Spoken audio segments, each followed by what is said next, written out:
Good afternoon.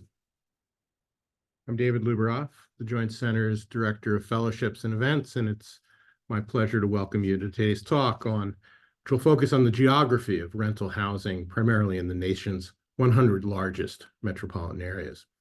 Before we begin, a couple of announcements. After today, there are two more talks in our spring semester housing research seminar series. 2 weeks from today, Valentine Gilbert, one of our Meyer Doctoral Fellows, will be speaking on his dissertation research into whether new suburban housing can make urban areas more affordable. So it really ties into today's talk. And then a month from today, Carlos Martin, who directs our Remodeling Futures program, and Claudia Solari, who's at the Urban Institute, will present findings from a recent report that they co-authored on housing resilience in New Orleans in the years since Katrina struck. More information about those talks and our publications is available on our website and for those of you on our email list in our emails. Now on to today's talk, which features Magda Maaoui, Postdoctoral Fellow here at the Center. Magda's going to be talking about research that she and others at the Center have been doing on whether the uneven geography of rental housing bolsters patterns of socioeconomic and racial segregation in the nation's largest metro areas. Magda's going to talk for about 40 to 45 minutes. When she's done, we'll have a moderated Q&A. I have some questions that I'm likely to ask, but if you have questions, please put them in Zoom's Q&A. Apologies in advance if we don't get to your questions. I suspect we're going to have more questions than time. We will end at about 3 p.m. The video of today's events and Magda's slides will be posted early next week. And later this spring, we will be publishing a working paper based on this research. I'm really looking forward to this talk. Magda, it's all yours. Thanks so much, David. Hello, everyone. I'm going to be sharing my slides shortly, and then we can get started. Is it all good? Everybody sees it? Looks perfect. Awesome. Well, as was said by David just a second ago, I'm Magda Maaoui. I'm a postdoctoral fellow at the Joint Center for Housing Studies. I'm also a design critic at the Graduate School of Design. I study housing three ways. First, as the materialization of policies and regulations. Second, as an act of design and construction. And third, as really the starting point of neighborhood outcomes, particularly environmental health outcomes. Today, I'll be presenting exploratory work that we developed here at the center with Senior Research Associate Whitney Airgood-Obrycki and Senior Research Analyst Sophia Wedeen on rental deserts and their links with restrictive zoning and neighborhood segregation trends.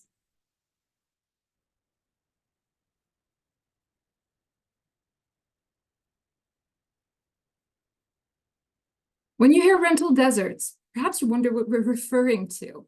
What are rental deserts? That's because the expression is not very much in use in the literature.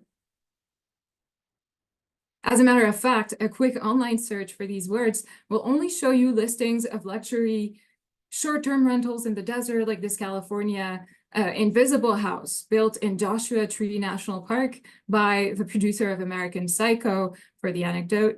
But that's really not what we're referring to today. Instead, what we look at is a different type of invisible house. The concept of rental deserts was first proposed in publications from the Joint Center for Housing Studies with a brief examination of basic characteristics of these places presented in 2022 by Whitney Airgood-Obrycki and Sophia Wedeen. The geography of rental housing has otherwise been unexplored really in the existing literature. A quick scan of the literature allowed us to confirm that while low-income neighborhoods are often conceptualized as food deserts or even retail deserts, they're not really addressed as rental deserts. Furthermore, empirical studies on deserts focus for the most part on limited geographies.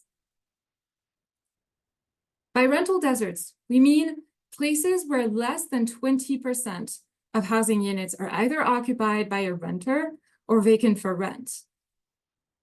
For extreme rental deserts, we lower the threshold to 10%. On the other end of the spectrum, you guessed it, you have high rental neighborhoods which are at least 80% for rent or renter occupied. And then in the middle, well, it's mixed tenure neighborhoods, which are between 20 and 80% for rent or renter occupied. A third of households lives in rented homes, and almost 70% of lower income households live in rental housing, and most receive no subsidies or no federal housing assistance. And while the need for rental housing is that important, we still have nearly a third of neighborhoods across the country with few to no options for renters. The neighborhood that says no to rental housing is not any neighborhood. We underscore that it's typically wealthier, whiter, and disproportionately suburban, although several urban neighborhoods across the country also qualify as rental deserts. Why is that so? We suppose that it's because in communities across the US, restrictive zoning and not in my backyard, or NIMBY, attitudes have limited the construction of multifamily homes. This is historically true if we simply think of redlining, restrictive covenants, and all forms of de jure segregation, to quote from Richard Rothstein's research. Today, an entire arsenal of restrictive zoning regulations still limit diverse housing types. For instance, multifamily homes are typically occupied by renters, and they provide the majority of rental housing across the country. And by limiting diverse housing types, exclusionary communities effectively reduce the options available to renters and the ability to choose. So in the end, while foreclosures during the Great Recession that technically led to a large increase in single-family rentals and the growing build-to-rent industry may have indeed provided a wider geography of rental options, renters remain limited in where they can live. Our main argument is that restrictive zoning and NIMBY attitudes have simply left nearly a third of neighborhoods across the country with few options for renters. And concentrating rental housing options in some neighborhoods while providing none in others just reinforces enduring patterns of residential segregations. That's the premise of our exploratory research project. And in order to test it, we ask 4 questions. First, what share of neighborhoods are rental deserts?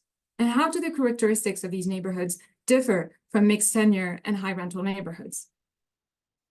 Second, how does restrictive zoning contribute to the limited geography of rental options? Third, how are rental deserts distributed spatially, in the largest 100 metropolitan areas? Fourth, what is the relationship between the spatial distribution of rental deserts and patterns of racial and socioeconomic segregation?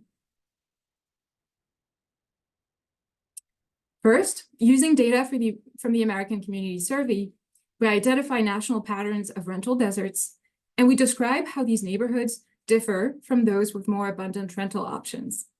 We also focus on the 100 most populous metros to examine places where rental deserts are more common and to understand how these neighborhoods are clustered within metros. Second, using the Eviction Lab's National Zoning and Land Use Database, we examine restrictive zoning and land use regulations at the metro level to understand how these policies relate to the presence of rental deserts and shape the geography of renting. Third, we use divergence indexes in the largest 100 metros to identify both patterns of segregation and of uneven rental housing across each metropolitan area, running regression models to understand the association between the two. Before we dive into our results, let's contextualize a little bit the problem with rental deserts. In the last decade, most new rental construction on a national scale has been in the core urban counties of major metro areas, despite a pickup in, and we said it, suburban multifamily permitting during the pandemic. While some markets may be seeing different patterns in recent years, the prevailing national trend has been restrictive communities blocking the construction of multifamily housing, often with racist and classist undertones. Suburbs have been largely shaped by a traditional separation of uses and a preference for single-family housing. At the same time, they're experiencing a demographic transformation with increases in single-person households, older adults, and multi-generational and ethnic households. However, zoning actively functions as a barrier against adapting these neighborhoods to meet changing needs. Some studies have attempted to further measure the location, clustering, or the features of multifamily housing, but these are often specific to a few cities or neighborhoods. For instance, in 2019, Walter and Kane studied the evolution of multifamily rental housing in the Texas Triangle, one of the fastest growing megaregions in the US. Empirical research does underscore that the cities that tend to build the least housing over time also have restrictive land use rules that make building anything but single-family housing difficult. And we wonder if that's more so the case for rental housing. With lower median incomes, renters' ability to move into more affluent suburban neighborhoods is constrained by the high cost of housing, driven up by zoning regulations that really prevent local supply increases and mandate larger homes or lots. A recent estimate, to give you a number that I personally find really striking, by the National Multifamily Housing Council, they found that zoning restrictiveness represented as much as 40%, actually 41%, of the cost of multifamily development. At the same time, the literature also documents how across different states, a slow but steady wave of reform is paving the way for a relaxing of zoning regulations that allows for the construction of more diverse housing typologies. So, change is happening. Lastly, in this contextual framework, we already mentioned that almost 70% of lower income households lives in rental housing, and most receive no subsidies or federal housing assistance.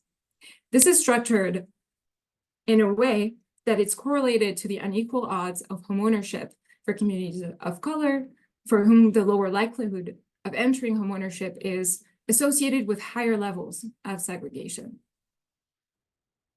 Local regulations that reduce the supply of multifamily units and are further associated with higher levels of income segregation, particularly the segregation of affluent households, are also at play here. Household characteristics like income operate within spatially stratified housing markets, which translates basically to income segregation because it increases the gap in the housing that high and low income households can afford.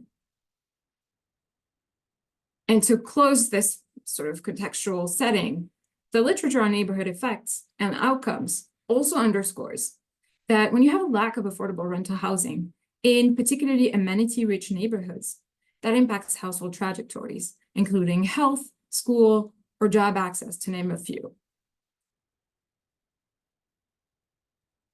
So let's dive into the results. Let's review first the main features of rental deserts, which make up a third of this country's neighborhoods. Yes, it's actually 35% of census tracts in 2022, which count less than 20% of housing units occupied by a renter or vacant for rent. Not represented in this chart, but approximately 11,000 tracts, or 14% of all tracts in the country, constitute extreme rental deserts. So that's where only 10% of the stock is rental. Rental deserts are disproportionately located in the suburbs, where restrictive land use regulations and NIMBY politics can be common, and they're underrepresented in urban neighborhoods. In fact, if you look at the suburban tracts, they account for 55% of all tracts nationally, but 68% of the rental deserts. We looked as well as at extreme rental deserts. Again, they're not represented on this chart, and that's also very striking. It's basically looking like this, but more extreme, with 18% approximately of extreme deserts in suburban census tracts, and only 4% in urban census tracts.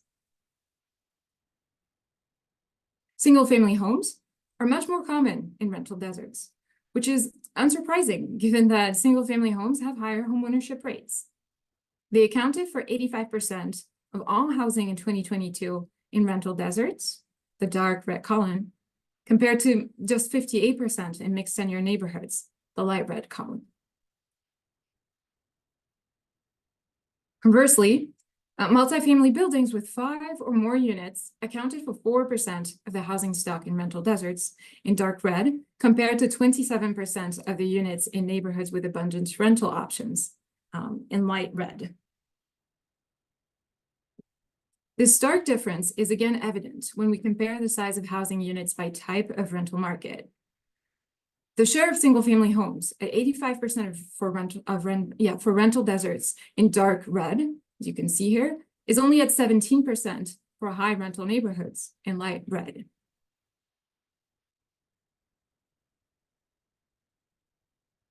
This relationship is reversed for larger multifamily projects, which are between 5 to 19 units or 50 plus units.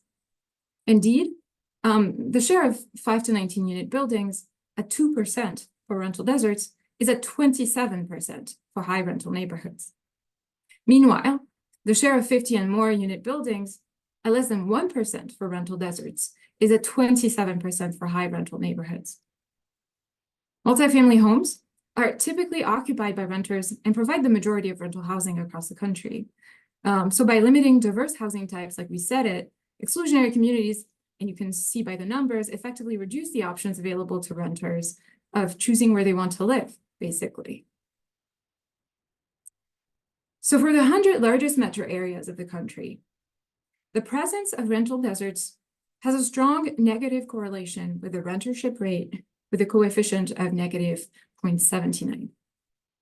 We classify them into 3 categories, from those with a lower share of rental desert neighborhoods, mostly on the West Coast. So that's Los Angeles, that's San Diego, San Francisco, San Jose, in the Sun Belt as well. So Houston, San Antonio, or Miami, to those largest metro areas with a higher share of rental desert neighborhoods. And that's places like Boise, Phoenix, Denver, St. Louis, Pittsburgh, as well as a majority of metro areas in the Northeast. This map is not the map you usually see when we're talking about the housing crisis. The nation's most expensive state, California, is not an offender here. Well, some of its most affordable metro areas like Detroit, Syracuse, or St. Louis rank worst. In 17 of the 100 most populous metros, more than 40% of neighborhoods are rental deserts. Northport tops the list with 54% of tracts. Cape Coral, Palm Bay, and Ogden are all more than 50% rental deserts. Deltona, Provo Orem, Grand Rapids, and Baton Rouge are all more than 45% rental deserts. Because of the presence of rental deserts, the renter population just could not be proportionally spread across all neighborhoods in any of the 100 largest metros. Rental deserts are overrepresented in suburban neighborhoods in 96 of the largest 100 metros, and that approximates 55% of them, as is the case with Austin. And also 100% of rental deserts are in suburban neighborhoods in 7 metros, primarily in the Northeast, including places like Hartford, New Haven, and Scranton.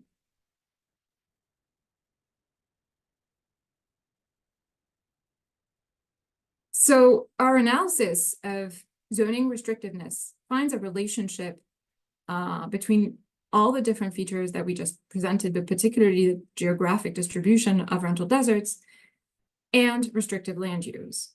And we'll dive into that in a second. Because these land uses are often established at the municipal level, we also test out how this contributes to the spatial clustering of rental deserts in certain parts of metropolitan areas. So first, let's unpack these correlations or associations between zoning and rental deserts. Zoning codes, as you know, regulate first where land uses are allowed. That means where certain users are going to be located, residential, office, or mixed use, for instance. What they also do is they regulate how a development should look and feel through height, through landscaping, through parking. And finally, zoning codes regulate processes to develop land. And that accounts for a million things, such as review bodies, public input, appeals, etc. It's really interesting to look at all this language that regulates what can and cannot get built with a hypothesis that it's linked to the varying share of rental housing across American neighborhoods. So we set out to measure associations between zoning and rental deserts by combining the data set we assembled using the 2017 to 2022 American Community Survey with the Eviction Lab's National Zoning and Land Use Database. Technically, measuring zoning regulations in this country, and really anywhere in the world, nationally poses an important methodological challenge. What do I mean by that? Similarly to research on multifamily rental housing, most studies are often specific to a few cities or states. And to date, only a few attempts have been made to develop national data sets, and we should, spend a day talking about them because they're extremely interesting and promising. But today we're just going to focus on one, which is the NZLUD by the Eviction Lab. So a quick recap on what that is.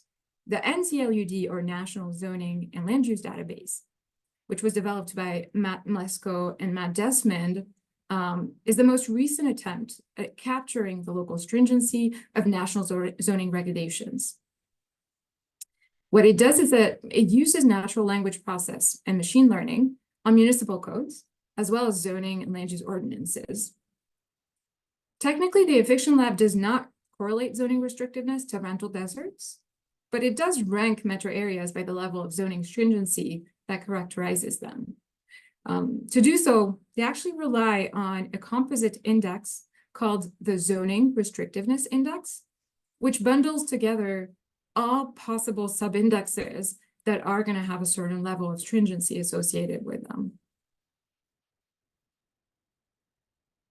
We slightly differ from this composite approach in that we only borrow 5 sub-indexes from Lesko and Desmond's data set, and we don't work with a composite zoning restrictiveness index, which you can see listed just for reference in the last row of this table. We consider that basically the construction of the composite zoning restrictiveness index might combine sub-indexes that should be studied separately, given that their respective gradients of restrictiveness do not really vary in the same way or direction in this data set. So instead, what we do is we prefer to look at sub-indexes taken individually, which actually gives us an interesting set of positive or negative results, which I'm going to introduce in a second, depending on the directionality of the restrictiveness gradient. For all these reasons, we look at the following restrictiveness zoning sub-indexes, which in total cover 36,000 tracts approximately. So namely, explicit growth controls, maximum permitted density, accessory dwelling unit, maximum height index, minimum required parking, and permitted multifamily housing. It's actually 6. In our results, we can, in fact, identify 2 subgroups of association results once we run our regression models. What you can see here is the group or subgroup of positive associations. Those are the sub-indexes which are positively associated with the preponderance of rental deserts at the census tract level. And that's represented by the estimate coefficient, which is represented in the first column after the name of the sub-index. So that's namely explicit growth controls, maximum permitted density, and minimum required parking. In other words, if I had to phrase it differently, these are the sub-indexes that really could be defined as increasing restrictiveness, right? Therefore associated with an increase in the share of rental deserts within a given neighborhood. On the other hand, 3 other sub-indexes, which are negatively associated with the preponderance or the presence of rental deserts at the census tract level, and they're namely accessory dwelling unit, maximum height, and permitted multifamily housing indexes. Here again, if I wanted to phrase it simply, it means that the sub-indexes that are defined as decreasing restrictiveness are also associated with a decrease in the share of rental deserts within a given neighborhood. Just for reference, we also wanted to list the results that we obtained with the composite zoning restrictiveness index, as well as the maximum height index, because they didn't yield as interesting results or statistically significant results for the maximum height index, but here they are for reference. So we can say that zoning restrictiveness plays a role and how rental deserts are spatially distributed. Speaking of spatial distribution, we formulate the hypothesis that this restricting of rental deserts in certain neighborhoods should result in patterns of spatial clustering and housing segregation. We map the level at which there's housing segregation by looking at the divergence index for each of the 100 largest metro areas. In other words, we graded them on a curve. In this map, the metro level gets a higher score as a weighted average of the tracts where the share of rent versus own unit relative to the metro level is higher, and that's in dark blue. In this context, housing segregation is the separation across space of one or more types of housing options from each other based on ownership versus rental housing.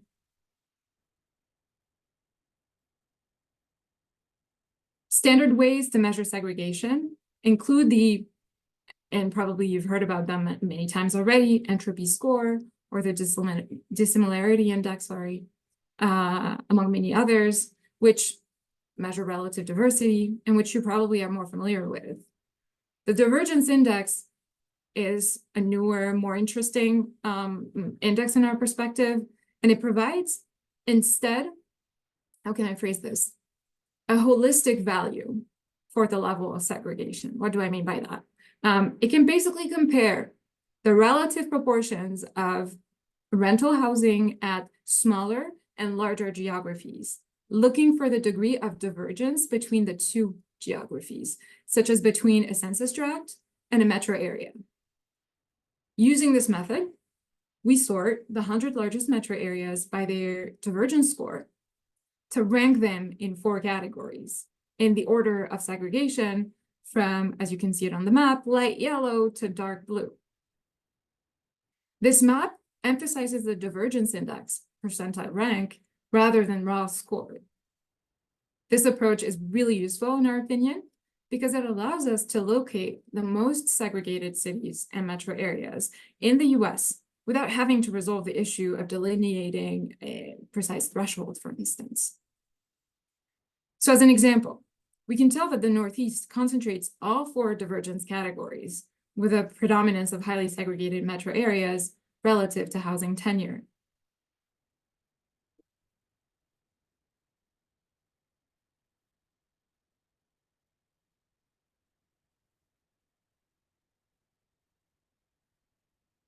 We take this divergence analysis a step further. And here I'm showing you a map of New York where we mapped out divergence indexes for each census tract, zooming in on a few actually of the most divergent, meaning segregated by housing metro areas. We mapped New York City, Austin, and Atlanta. Let's start with New York City. In mapping it, we also classify census tracts into 2 types of highly divergent tracts because we understand that it depends on 2 things. There's divergence based on whether they're high rental as relative to the metro region or high owner.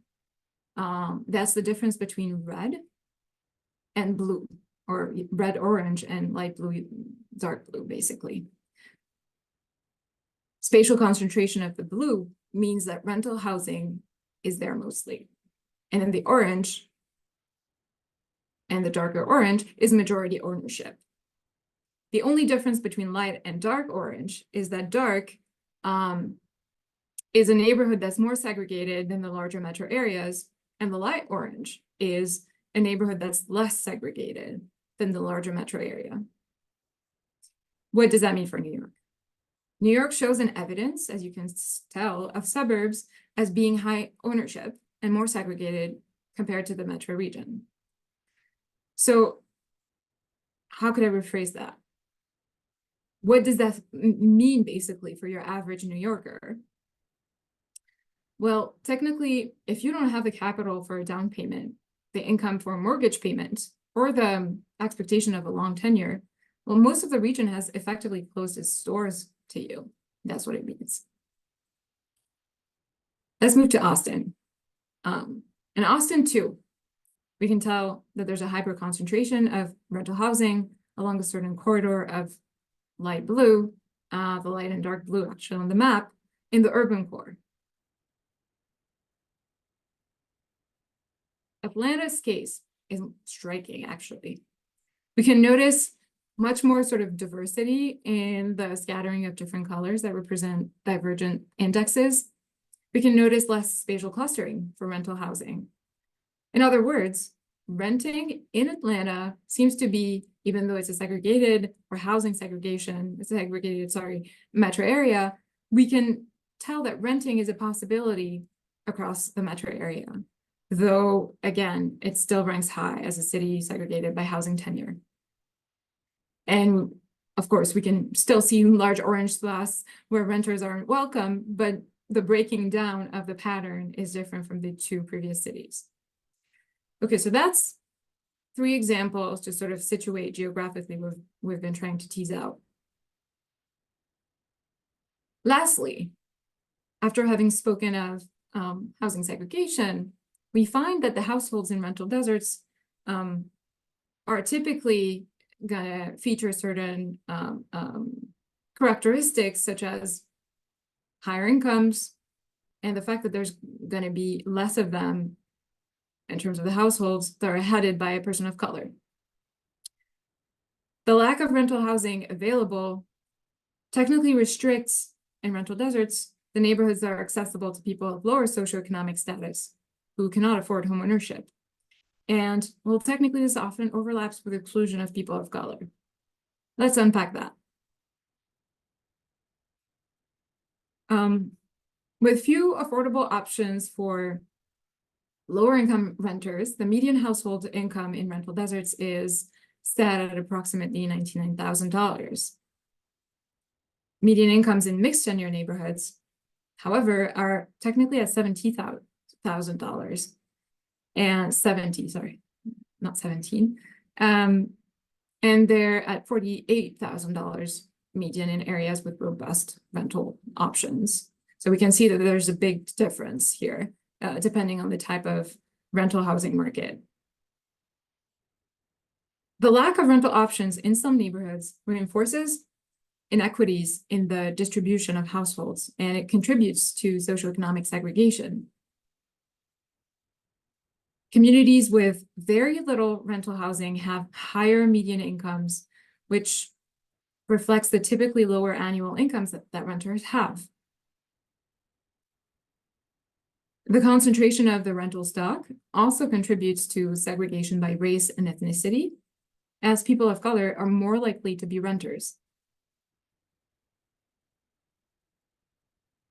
Due to longstanding and ongoing discrimination in education and the labor market, Black and Hispanic households have lower median incomes than white households and less generational wealth to draw from, limiting the resources available for a down payment and contributing to their relatively high rentership rates.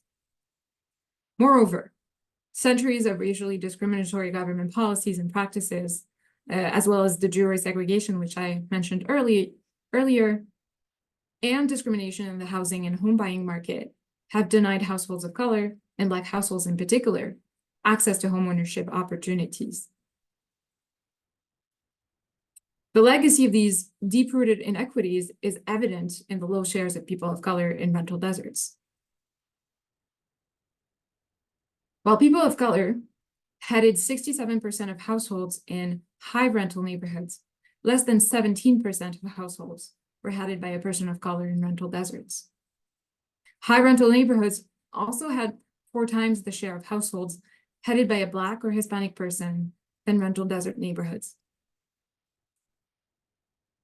In contrast, rental desert neighborhoods had more than twice the share of white households, so that's 83%, as high rental neighborhoods, and that's 30%. In 2022, rental deserts counted 75% of white households, when only 10% were headed by a Hispanic person and 6% were headed by a Black person.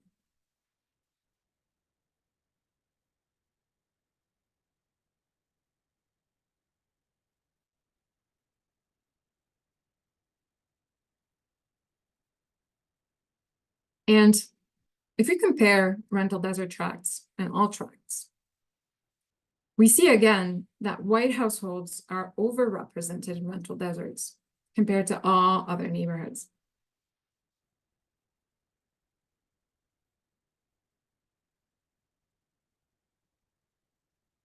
Lastly, how does housing segregation correlate with racial segregation? We again use divergence indexes sort of to look at the separation across space of one or more types of households from each other based on race. And then we sort the 100 largest metro areas by their divergence score for both racial segregation and housing segregation. And this scatter plot allows us to correlate both types of segregation. A correlation which matters extremely and is timely in terms of policymaking. I'll come back to that in the conclusion, but that's really why we're adding all these chains of testing and correlation and association. I'll explain why also in the end. In the scatter plot, for instance, New York is first in housing segregation and third in racial segregation. You can see it at the top right of the scatter plot. Meanwhile, the position of Austin and Atlanta, also featured in the scatter plot, checks out with our housing segregation maps shown previously. Atlanta, particularly in that sort of mix of divergence or highly or low divergence neighborhoods, which showed that it was not really sort of fitting in the spatial clustering discussion. It's interesting that it hangs here on the scatter plot. We find overall that the correlation coefficient between racial and housing segregation, which are featured in the scatter plot, is 0.26 at the metro level, whereas we got a 0.12 correlation coefficient at the tract level. This technically means that when we zoom out to the metro level, we just get a stronger correlation between housing and racial segregation, even though the relationship is still weak. So what about that? It allows us to conclude that there do seem to be other dynamics at play that we need to explore more, but there is a relationship between tenure and race that really merits further investigation.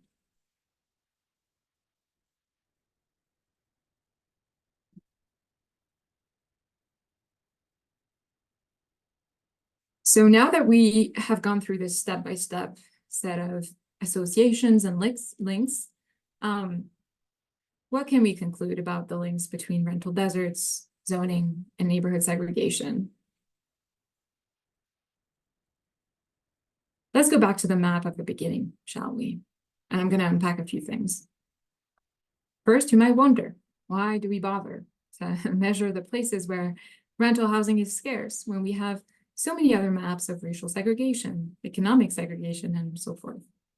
Well, racial segregation and the concentration of poverty can feel like intractable problems that we don't know how to solve. But the absence of rental housing is a problem with an obvious solution. Of course, correlation is not causation, but it seems intuitive that an absence of rental housing would produce a neighborhood with fewer low-income people.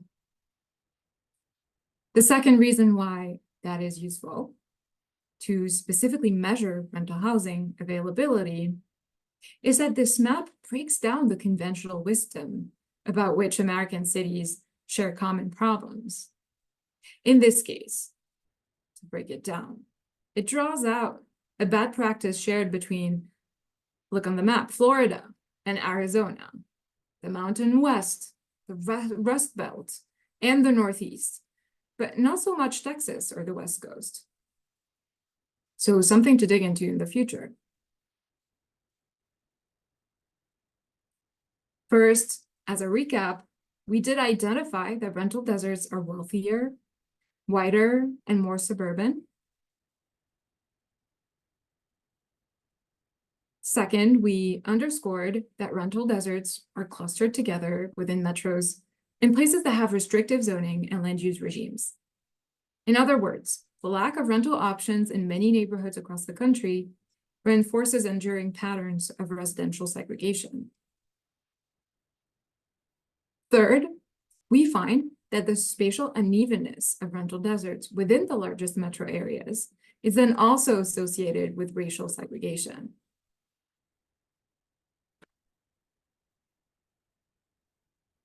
We've covered a lot in this chain of associations and correlations between rental deserts, zoning, and neighborhood segregation. So what are the actual policy implications of such findings?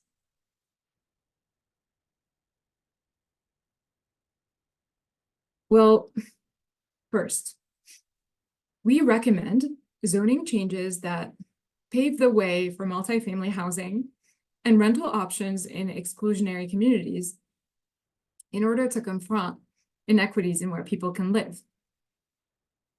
Increasing the multifamily supply and increasing rental options in neighborhoods where few exist can help expand the geographic options available to renters, and reducing zoning barriers is a step in the right direction. So that should be a priority for the top 10 rental deserts of the country. That's North Port, Cape Coral, Palm Bay, Beltona, Ogden, and Provo-Orem, Grand Rapids, Baton Rouge, Boise, and Minneapolis.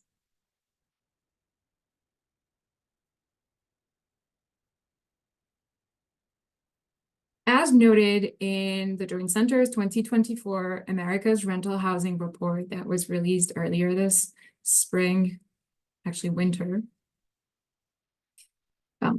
basically at the beginning of 2024 is what I mean. Several states and communities recently enacted zoning changes to allow for more types of housing in areas that were previously zoned exclusively for single-family homes. So, change is happening. For instance, in 2021, Massachusetts enacted a new requirement that the 175 communities served by the Massachusetts Bay Transportation Authority have at least one zoning district that permits multifamily housing by right. That is the MBTA Communities Act that is being talked about extensively right now. These zoning changes could increase the number of rental options available in desirable locations and reduce the number of rental deserts. Successful strategies have thus far included zoning reform from multifamily development. I'm thinking about Oregon's HB 2001 law or California's SB 9, although the level of success of California's SB 9 can be debatable, but still important reform. Policy and design toolkits are also happening or being developed with ready solutions to address racist or coded remarks head-on in community meetings, such as complaints about parking, traffic, strain on school systems, the environment, and many things that people worry about in community meetings. I'm thinking about the design toolkit that was developed as part of the Cambridge Affordable Housing Overlay. Other reforms that are underway are shifts to by right approval processes, borrowing from the old but mighty Massachusetts Chapter 40B.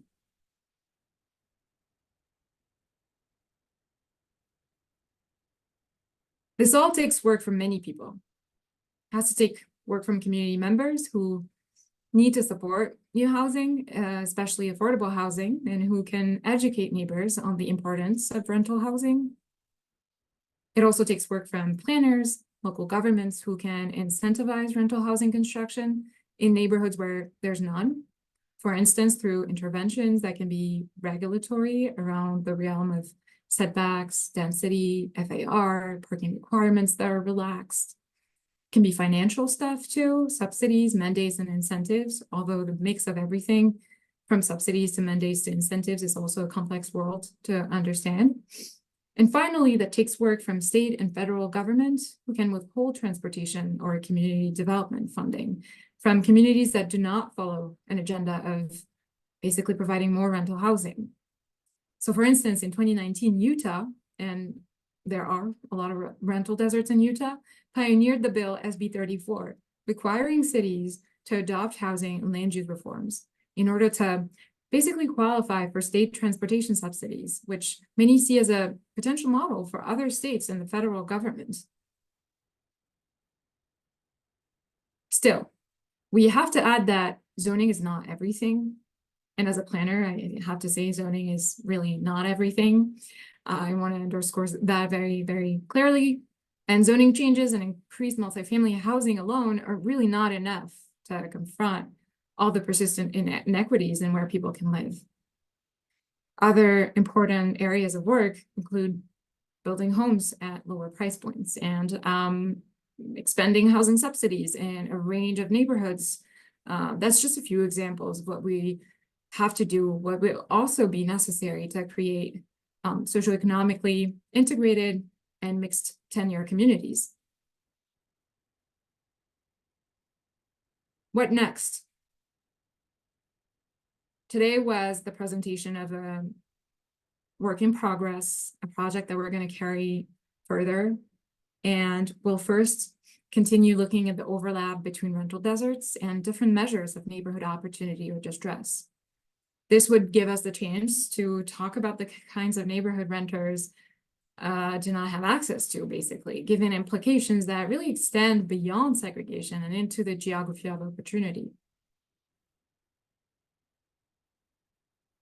Second, we will take a longitudinal look at rental deserts. How did they evolve over time, considering trends of new rental supply and associated affordability over time, as it basically shifts based on new construction and tenure conversions. So this looking at the geography of rental deserts through time is also going to be a field of exploration for us in the following months. And third, we want to link rental deserts to broader neighborhood outcomes. We want to link this debate to larger neighborhood planning issues, access to a variety of basic amenities, as well as public and environmental health indicators, and see how that all sort of plays out together. And with this very exciting research agenda, I just want to, again, thank you for your attention, and I look forward to answering your questions. Thank you, Magda. What a wonderful and fascinating piece of work. We have, as I expected, and just a wealth of questions. And again, apologies, we won't be able to get to them over time. I'm struck. I think, as you noted, if you look at the maps of the places that are or aren't rental deserts, they don't really look like any of the other maps. And I'm wondering if you've explored or even have some hypotheses about what explains the sort of variation, because it's not prices. I don't know whether it's a racial dynamic or a metro fragmentation, or do you have any thoughts on where that what's explaining the sort of geographic variations? That's a really good question, David. That's something that struck us immediately as well, because the usual suspects were not necessarily always appearing on the map the way we hoped. We don't hope for results to be results. But for instance, just citing the example of California or the Northeast, you can think about certain metrics that play out. California has potentially or scores lower on the gradient on the sort of hierarchy of rental deserts, potentially because it's really an expensive housing market, and that means that there's a lot more renters. That's a way to explain that type of variation with more classic maps. And then the difference between, I'd say, the East Coast and the West Coast, or the sort of eastern part of the country and the western part of the country, might be explained by just a historic evolution of cities that, for some of them, are older than the western sort of states of the country, where you have more just organically mixed tenure neighborhoods in certain parts because of history. Those are all hypotheses. I think the combination of both could be the start of an explanation, but definitely something striking there. Sort of along the same lines, you mentioned this as an area for future research, and one of the questions had posed it. Do you have a sense? This is about changes over time, and I'm just wondering. I know we don't hope for any results, but we also tend to go into research with some hypotheses. Do you have any preliminary thoughts about how this may have changed over time? You know, we are setting out to sort of compare them in terms of how the evolution of the geography over time.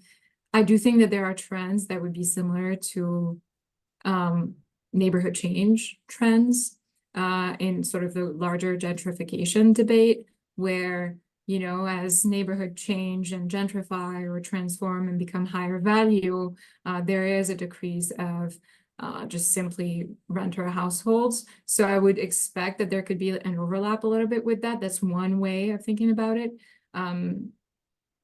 Yeah.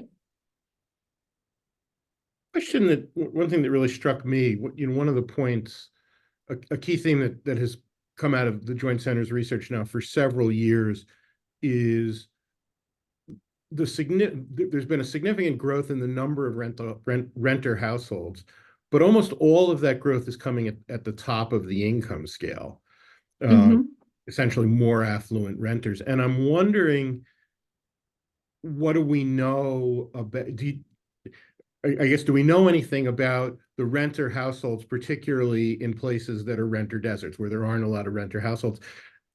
What does that income mix look like? Or put another way, do we know anything about where the high income renter households are located and how that compares with your map of rental deserts?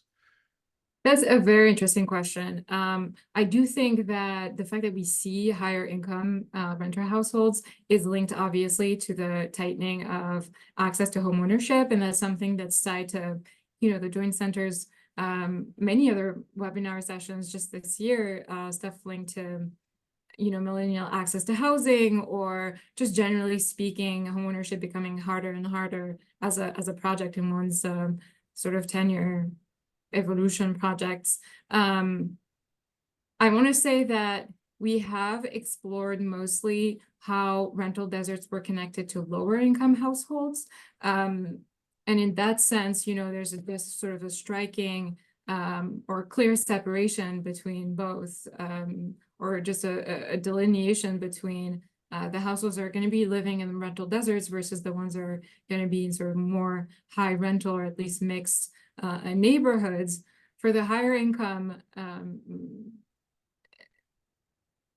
households who are either choosing to rent for a little while or choosing to rent, period, I would want to say that the location would be potentially equally balanced between rental deserts and places that are varying types of rental market, just because you know, there's all kinds of strategies, and I'm deriving that from qualitative research here, not from this statistical analysis. But typically you have households that are waiting out and just waiting to build capital in order to buy into a neighborhood, and they will always prefer to move into the neighborhood for, you know, registering kids at school and starting sort of their network solidarity construction and like building their habits within that neighborhood before they are able to buy into the neighborhood. And so oftentimes you have those trajectories of residential strategies. So typically that would be a person who wants to actually live in a place that we still call rental deserts. And so they would be moving there, waiting to get into the home ownership.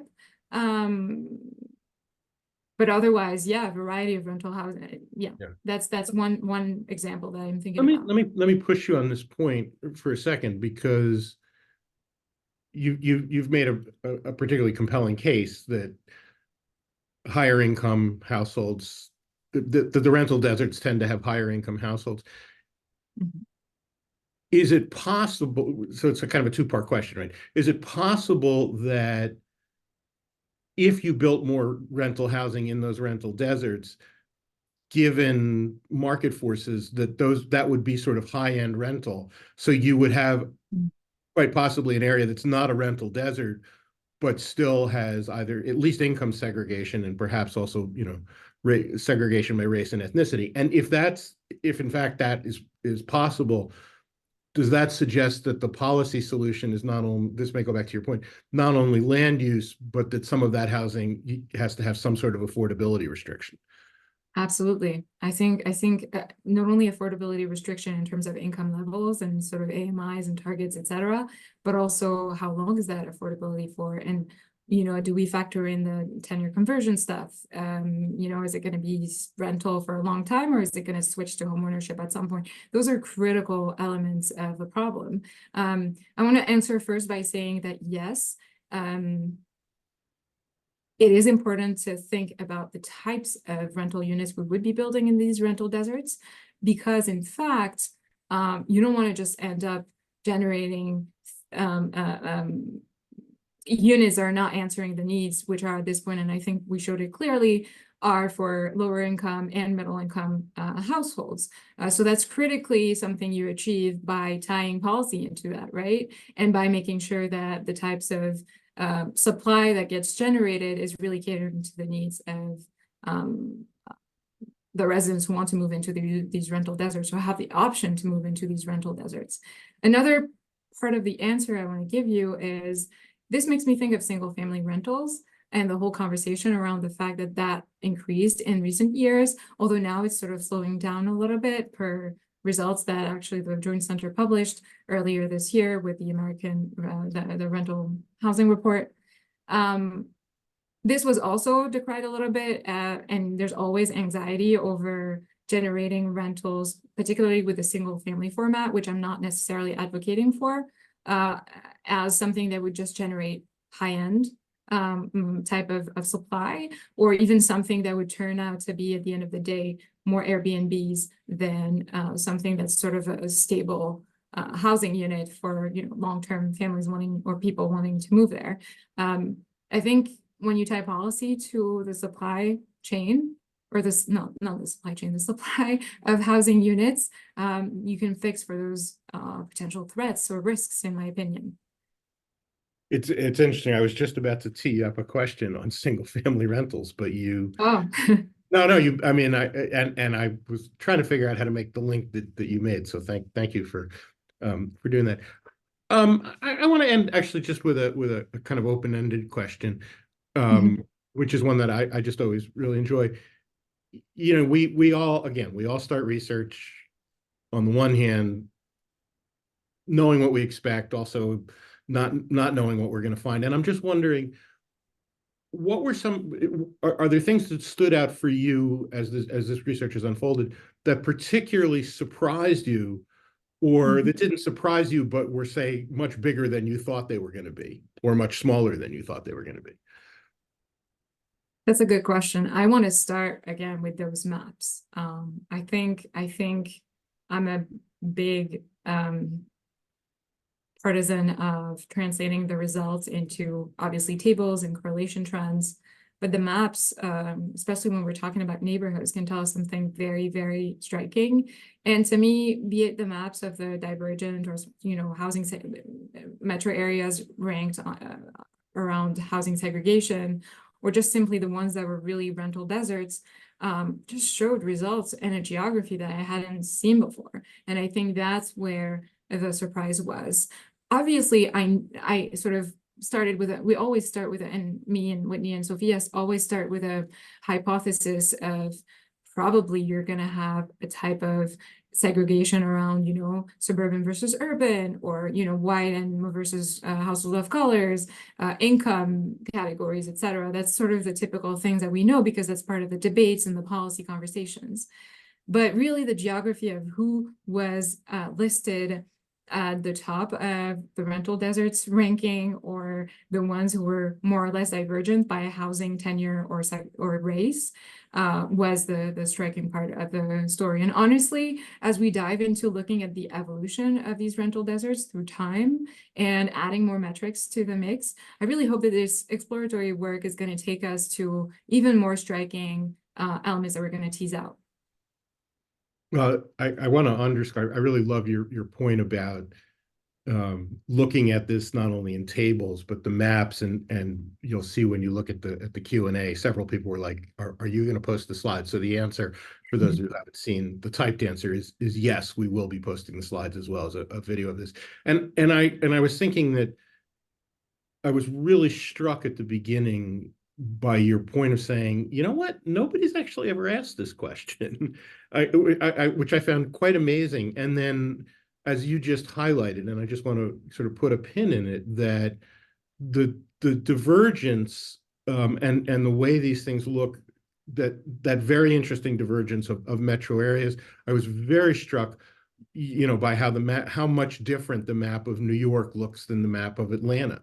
Very, Mhm. very, very, very different. And it reminds us, if we did that map as a poverty map, we'd see about something quite similar. This is a terrific line of research. I think this is a wonderful Thank piece of you. work. As I said before, there will be a working paper coming out, hopefully within a month or two, that presents, or summarizes what Magda has put in. And I'm also really excited that you and your colleagues are gonna continue this work. I want to thank Whitney and Sophia for answering a lot of your questions online, and of course thank them and you for a terrific piece of work. I hope Thanks, everybody David. has a great day. At least in Boston, it looks like it finally stopped raining.